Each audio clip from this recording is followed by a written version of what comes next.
Janua Magica Reserata Part2. Further observations worthy of note. The magnificent God, having created all things, ruling and disposing them, holy and gracious, will then doth he distribute the gathering thereof, in and sort it he increase, according to his divine execution, to the care of diverse and several ministers, to which Saint John in his revelations calls assisting and destroying angels. However God doth by angels, the same he doth by the stars, who accordingly transmit them to his sensible world, that after this manner all things might work together to serve him. So if it's fit, we should apply the time, place, and species of the angels and stars to their respective parts according as they are referred to them, both in respect of their offices and dignification. Note, everything may be aptly be reduced from those inferiors to the stars, from the stars to their intelligences, from thence to the first cause itself, from the series and order whereof all hidden philosophy flows.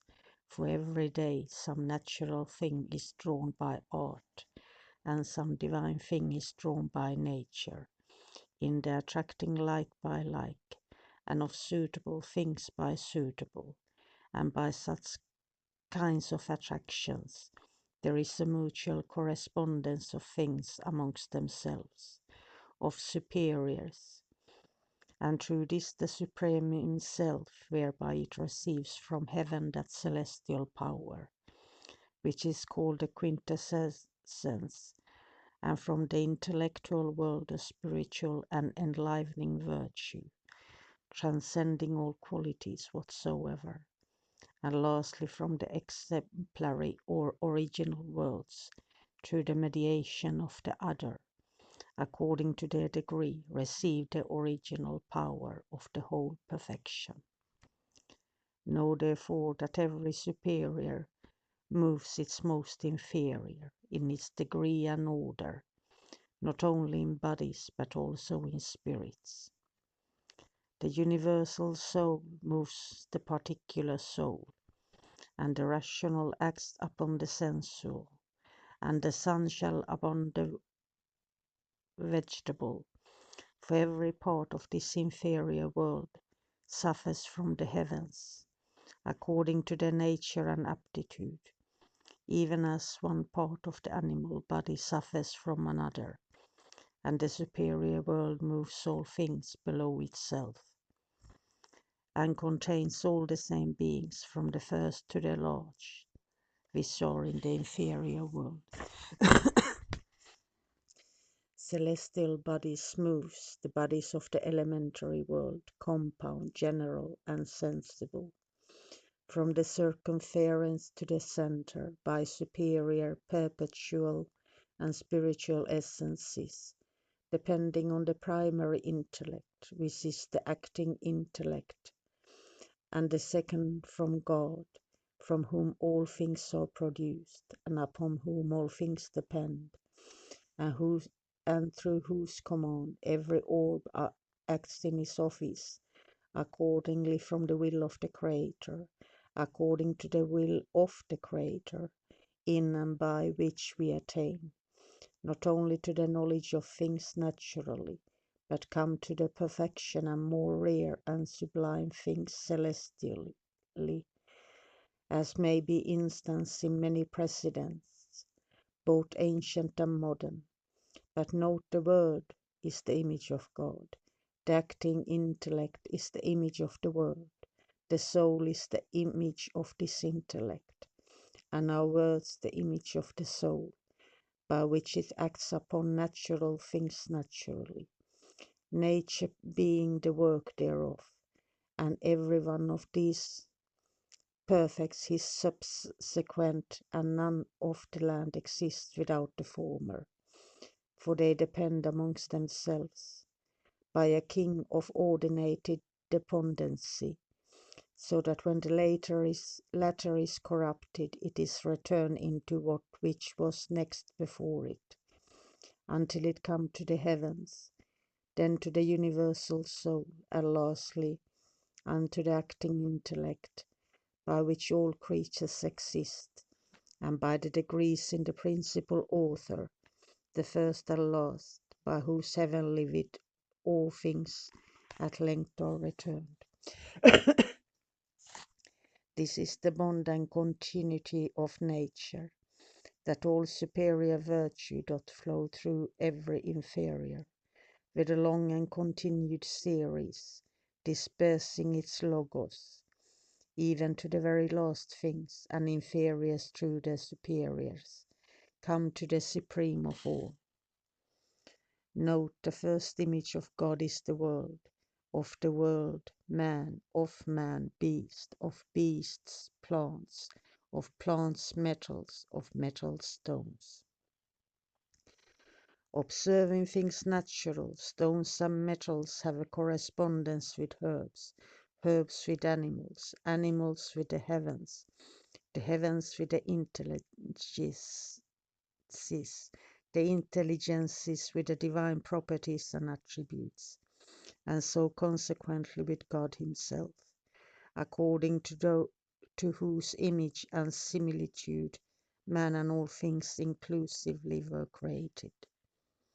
So in things spiritual the plant agrees with a brute vegetation, a brute with a man in sense, man with an angel in understanding, an angel with God in immortality.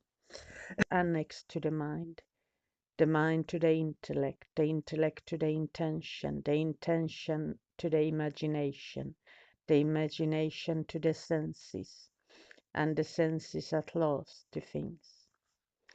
Hence we may conclude, thus inferior are so successively joined to their superiors, that there proceeds an influence from their head, like a certain string, stretched out to the lowermost things of all, of yet which string, if one end be touched, the whole doth presently shake, and soundeth to the other end. Even so, at the motion of the inferior, the superior is also moved, so which the other doth answer. Like as strings of a well-tuned instrument, so the inferiors must of necessity imitate the motion and influences of the superiors, moved, caused, or produced in those inferiors, to which as to its roots, causes, and sign it is reduced. It is very difficult, if not impossible, to convince or persuade a knowing and intelligent man by reason into a credulity of such things that reaches a little beyond his present capacity, but by receiving that impression and force, by sense for the animal spirit of man, by the influence of the celestial, and the co-operations of the mind and will, affected beyond his former and natural disposition. But more learned and discreet philosophers doth not admire this rare and divine doctrine, the great gifts and benefits proceeding therefrom, and received thereby, from whom many wonderful and admirable experiments, operations, and efforts are produced and brought to pass, by virtue of the celestial authority, managed according to the order and wisdom of a sober and expert Sophiac. He is not a stranger to the heavens, and so on. And Sophiac means a wise man in one old dictionary. Having now briefly treated of the celestial and terrestrial harmonies and the mutual correspondences of those inferiors with their superiors, whereby we become capable of receiving certain celestial gifts from above, and we shall now lay down some beneficial aphorism worthy of remark. 1. We ought to labor, Nothing more in this life than that we degenerate not from the excellency of the mind, by which we come nearer to God, and put on the divine nature, lest at any time our mind waxing dull, through a stupid vanity should decline and yield to the frailty of our earthly bodies, becoming fleshly vicious. Wherefore we ought to order our minds, that it by itself, being mindful of its own dignity and excellency, should always both think, do, and operate something worthy of itself. But the knowledge of the celestial and divine science not only and very powerfully perform this for us, when we by the remembrance of its majesty, being always busied in divine studies, do every morning contemplate divine things, by sage and diligent inquisition, by all the degrees of the creatures ascending, even to the archetype itself, do attract from him the infallible virtue of all things. And man often finds to be confounded by diverse errors and misconstructions, and are very apt to conceive and mistake the proper object of intent, whereby they are wont to find to be deceived by fallacies. So, but the understanding of celestial things purgeth the mind from errors, and rendereth it divine, giving infallible power to our works, and drives clearly away the deceits and delusions of all evil spirits, and yet subjects them to our commands too.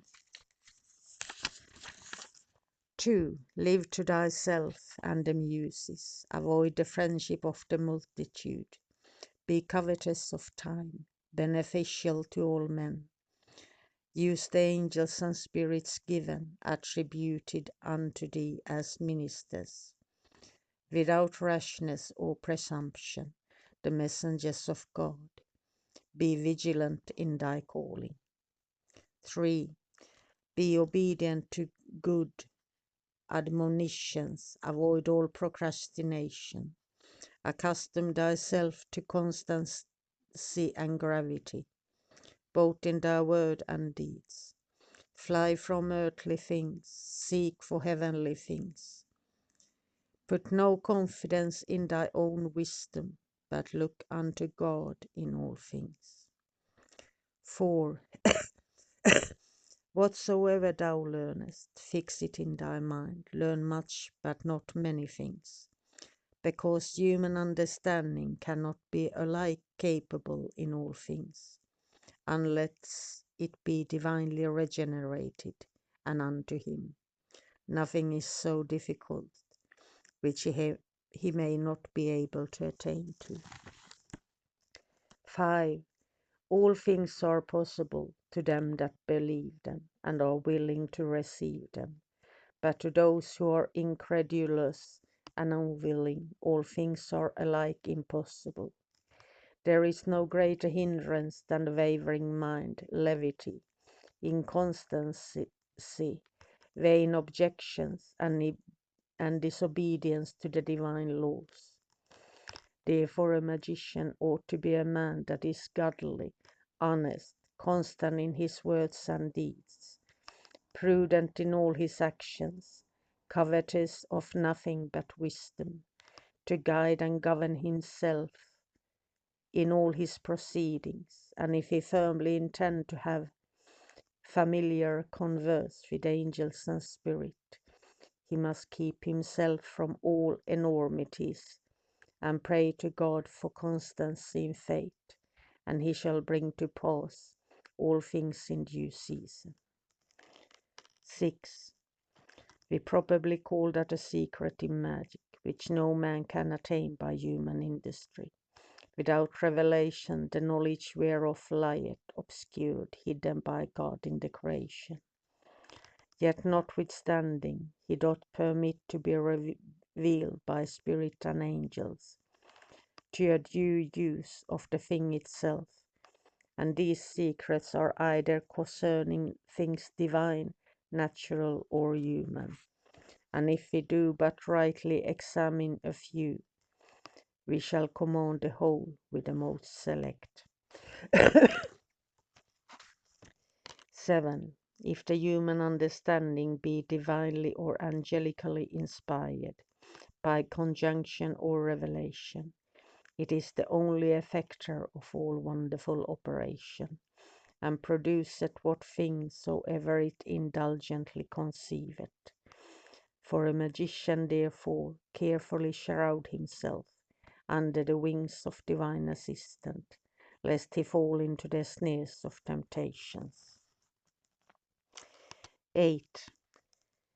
Be careful that you mix no experiments that are of contrary qualities or offices, but let every one be simple and several. For God and nature had appointed all things to a certain and particular end and purpose, as in constellations and characters do lie in his great influences, virtue and mysteries. So also in words which being accordingly pronounced, do forthwith cause all creatures, both divine, supercelestial, Olympic, terrestrial, subterrestrial, airy, watery, and infernal, visible and invisible, to yield due obedience with all readiness and submission unto us. 9. There is nothing so much becometh a magician as soundness in faith, constancy in action, and mind immovable in hope, patience in perseverance. And when like rejoices in like, there is none more happy than such, because the holy angels are conversant about them, possess the custody of them. They will familiarly converse with them, and willingly give attendance to them, and communicate unto them whatsoever shall be desired. They will successfully and successively supply them in all things, according to their several and respective orders and offices, and faithfully instruct them in all wisdom and knowledge, by the doctrine of angelical ministry and inconstancy and despair, bring all to confusion and loss, and nothing to effect. 10.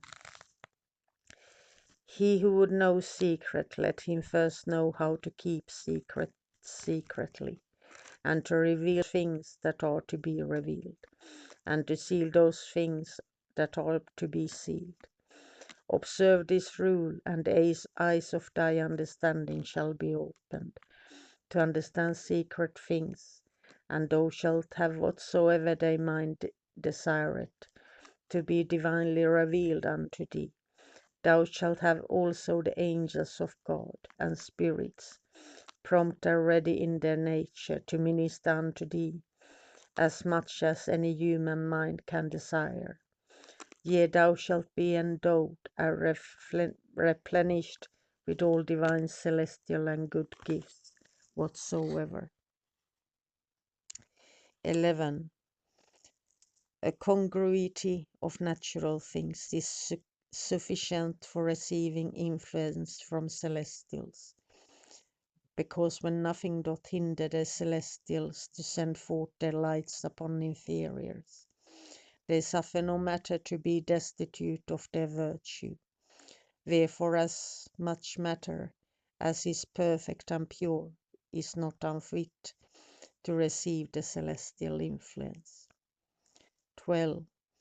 Our minds doth effect diverse things by faith, a firm adhesion, a fixed intention, and determination and application of the worker or receiver. To him they cooperate in any things, and gives power to the work which we intend to do, so that there is composed in us the very image of the virtue to be received. We must therefore in all things affect vehemently, imagine, hope, and believe strongly. for that is the greatest help, conducted wholly to the assistance of the operator.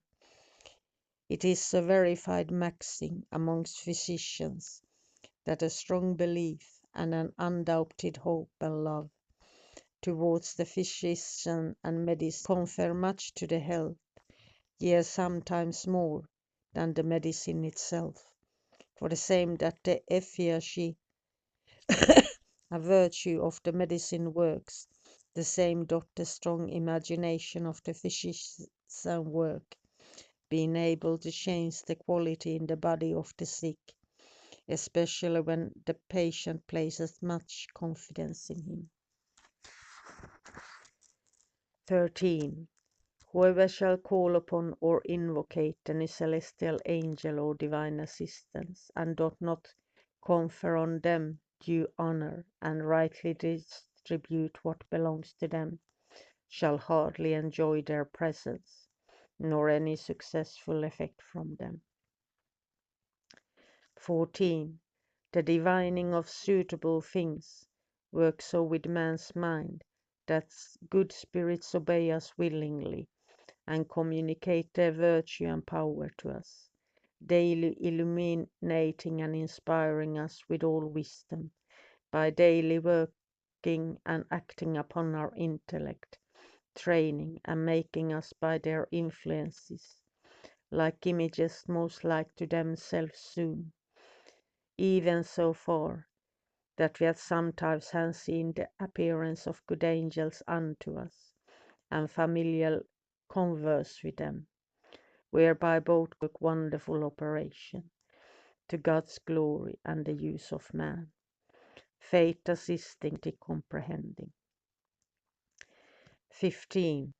All evil spirits are overcome by us through the assistance of the God, being invocated by divine and supernatural powers, and miracles and sacred histories, and by breathing forth the venerable names and words, with a devout speech, now by the power and efficacy of such conjuration, they are subjected, bound, and allayed, for they cannot endure them, whereby they are enforced presently to yield unto us, and forthwith to depart out of those bodies or places which they possess or inhabit.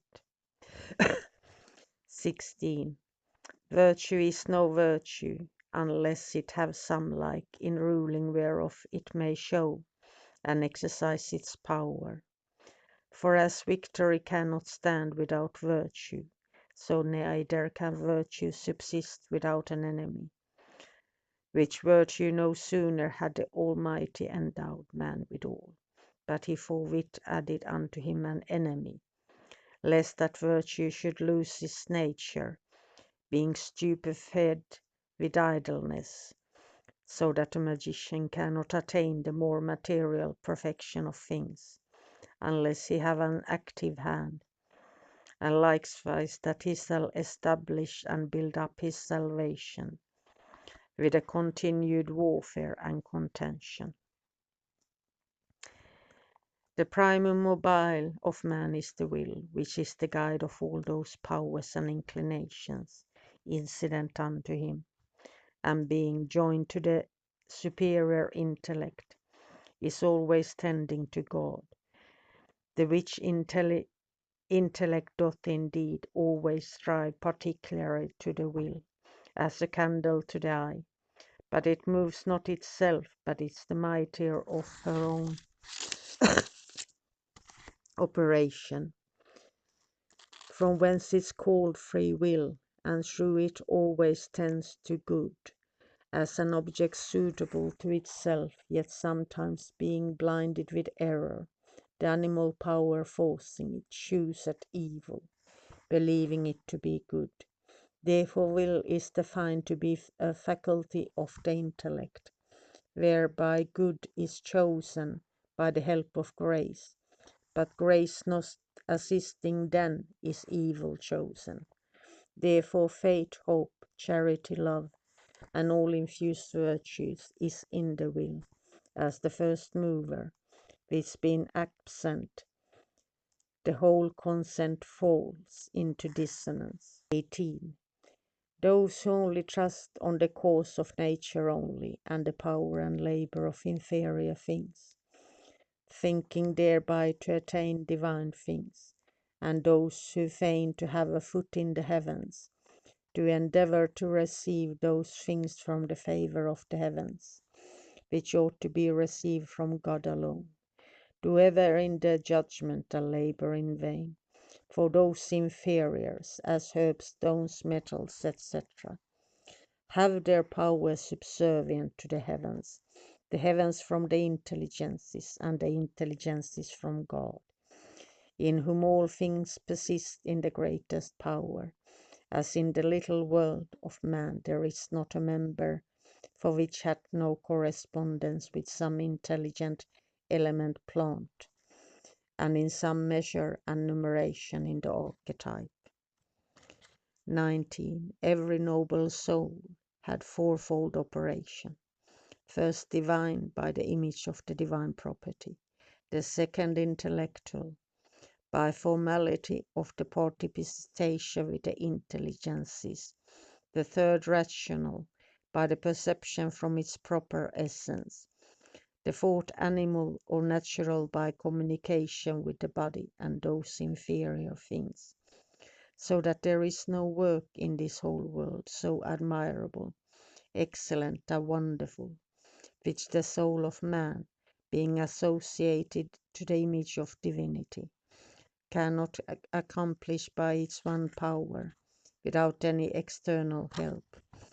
Therefore the form of all magical power is from the soul of man, standing and not falling.